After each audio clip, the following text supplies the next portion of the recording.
Hello there, welcome to my views on news. Three news stories. First one is from the Amhara region where Fano fighters have been publicly shot at. Extrajudicial killing of Fano fighters by Ethiopian military. Video is in circulation. I will show you the video. What does it mean, these extrajudicial killings? Does it mean that military is unable to stop Fano? I'll try to analyze this development because we have seen several videos of extrajudicial killings by Ethiopian forces in the past too. How to link those videos of BG, Oromia and Tigray to this video which was recorded in the Amhara region. Secondly, Mekelle, Tigray's capital, more arrests ongoing of opposition party workers. Thirdly, Eritrea today responded to Amnesty International's report. Amnesty yesterday reported that Eritrean soldiers had allegedly raped dozens of Tigrayan women after Pretoria deal. Eritrean government defended today and it accused Amnesty of a past attempt of regime change. Firstly, viewers, extrajudicial killings at the hands of Ethiopian security forces have been ongoing since I started covering the conflicts in Ethiopia. Obviously going on for years, but when I started covering war, after that I saw several videos from Tigray, from Amhara, from Tigray, Oromia and Benishangal Gumuz region, Gambela, where security forces extrajudicially killed people. In Oromia, Abagadas were massacred by Oromia security forces. In Gambela, some Oromos allegedly supporting Ola were extrajudicially killed by Gambela regional forces. In Benishangal Gumuz, some Tigrayans and others were burnt alive. In Tigray too, some Tigrayans were extrajudicially killed by Ethiopian military. Eritrean military is also accused of having committed extrajudicial killings in Tigray. Now from Amhara region, a similar video. We have seen such videos in other regions too. Now it is Amhara region's turn, it seems. A video in circulation for a few hours showing at least two youths extrajudicially killed. Killing of two youths captured on camera, and I think other dead bodies can be seen lying on the ground too. So several extrajudicially killed in the Amhara region. We're waiting for geolocation of this video, but most sources say the video is from Debre Marcos. With this video, then we'll try to analyze this development.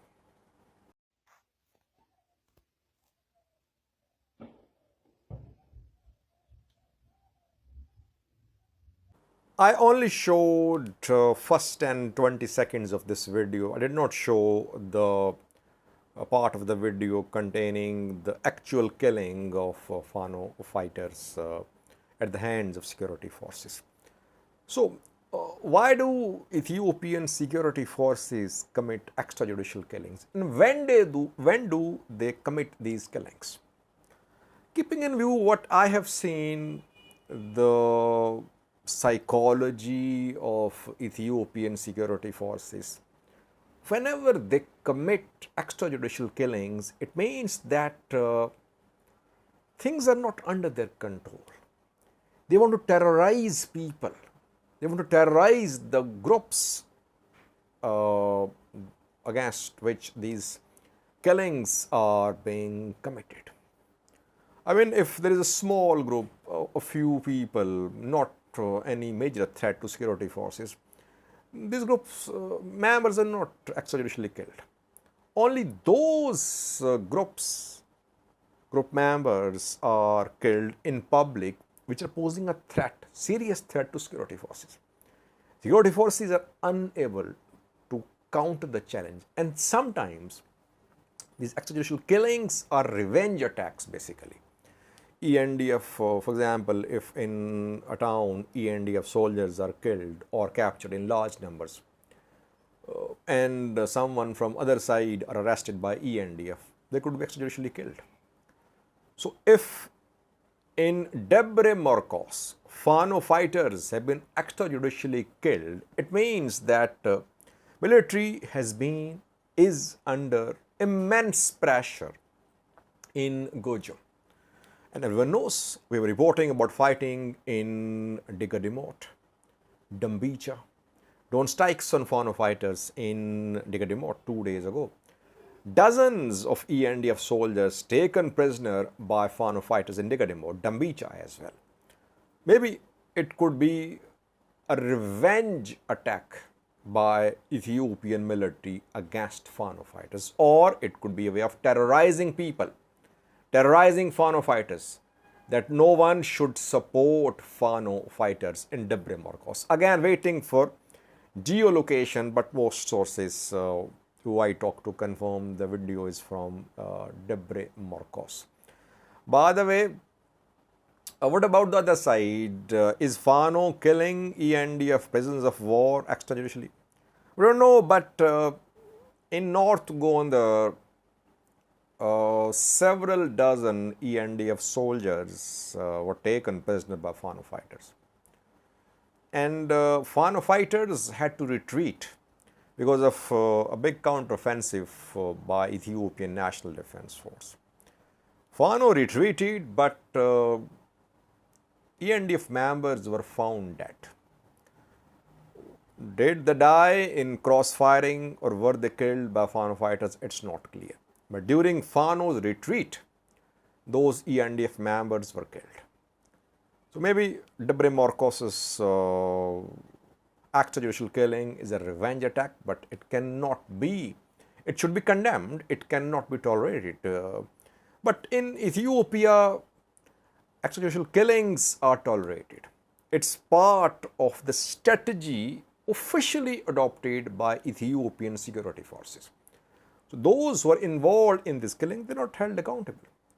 Have you seen anyone put in prison for a long term because of these killings? No officials are arrested. They're arrested, they're released. Everyone knows that security forces commit these killings in Ethiopia. But in Amhara, these killings obviously will create favorable conditions for Fano fighters to have more recruits, to have more logistical support from the community. Secondly was Tigray, capital Mekelle, Tigray interim government. TPLF, no different from Prosperity Party. It is not allowing opposition parties to mobilize people for Thursday's protests. Major leaders of 3 opposition parties in detention: Salsivojene, Betona, Tigray Independence Party leaders, main leaders in detention, some in hiding, their workers being arrested. Yesterday, several were arrested when they tried to hold a preparatory rally in Mekelle to mobilize people, arrested. Then today as well, arrests ongoing, police patrolling the streets of Mekelle. It seems that government has decided that it won't allow opposition parties to hold a protest tomorrow in Mekelle, or main leaders are being arrested, forcing opposition parties to call off their Thursday's rally. So far, 4 parties adamant they want to protest. 5th one withdrew. Simba Democratic Party of Dorias Kedam withdrew. But 4 parties, TIP, Salsivojene, Betona, Arena Party, are still adamant, though their top leaders are being arrested. Can they manage to pull a big crowd tomorrow on Thursday in Mekelle? It's difficult, very difficult, because their top leaders are being arrested or being hunted. It means that it will be difficult for them even to gather a few hundred people in Mekelle.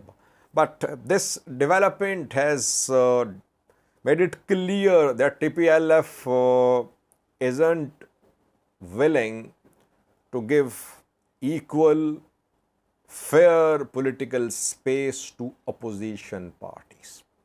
Again, I would say, as I said in the last video, where is Sad Khan, champion of democracy in Tigray, who wants Tigray to be democratic region for free, fair, transparent elections? He is there sitting with Getachew, enjoying the benefits, perks and privileges of being in power. Getachew nowhere to be seen. Tigray diaspora speaking, no one listening. Crackdown ongoing. Elaborate tomorrow about this crackdown on opposition parties in Tigray. Thirdly, viewers, Eritrea lashed out at the Amnesty International today. Amnesty yesterday published a report about alleged sexual violence committed by Eritrean soldiers in Tigray after Pretoria deal. Amnesty in its report stated that between November 2022 and January 2023, more than 160 women were raped in eastern Tigray in territories under the control of Eritrean military. Later, Eritrean military withdrew from these territories. Eritrean Ministry of Information issued a statement today saying that Eritrean military is a well-disciplined and cultured military. Allegations are a part of campaign to drive a wedge between Ethiopia and Eritrea.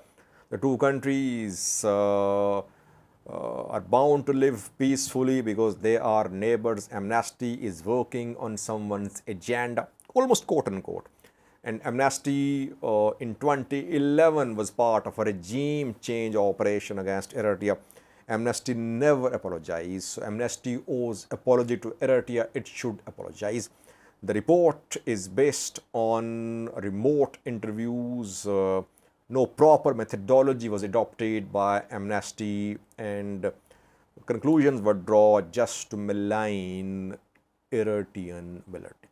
So military has rejected the report of Amnesty. That is what happens, by the way. Whenever Human Rights Watch, Amnesty International, they release reports about human rights abuses in Tigray, Amhara, Far regions, the accused parties reject the reports. Tigray also rejected some reports when Tigray fighters were accused of sexual violence committed in Amhara. Amhara militia members accused of ethnic cleansing in western Tigray, they also reject Human Rights Watch reports. Eritrean military also rejecting reports. Ethiopian military opposing human rights, it is rejecting, it is opposing investigation into human rights abuses, investigation being done by UN Inquiry Commission. So everyone is basically rejecting the reports of these human rights organizations and Inquiry Commission. What is the solution? No solution in sight. It's a very hopeless situation. Victims will never get justice. You'll keep on seeing these reports. Nothing will happen. No one will be held accountable. Because there is no one commission with power of enforcement to conduct investigation. UN Inquiry Commission dysfunctional. It cannot investigate Eritrean military. It is not allowed to visit Ethiopia. It means that nothing is going to be done. Victims suffered, they'll keep on suffering. Only solution is that Ethiopia should not see another such conflict. But you see what is happening in the Amhara region. Thanks for watching.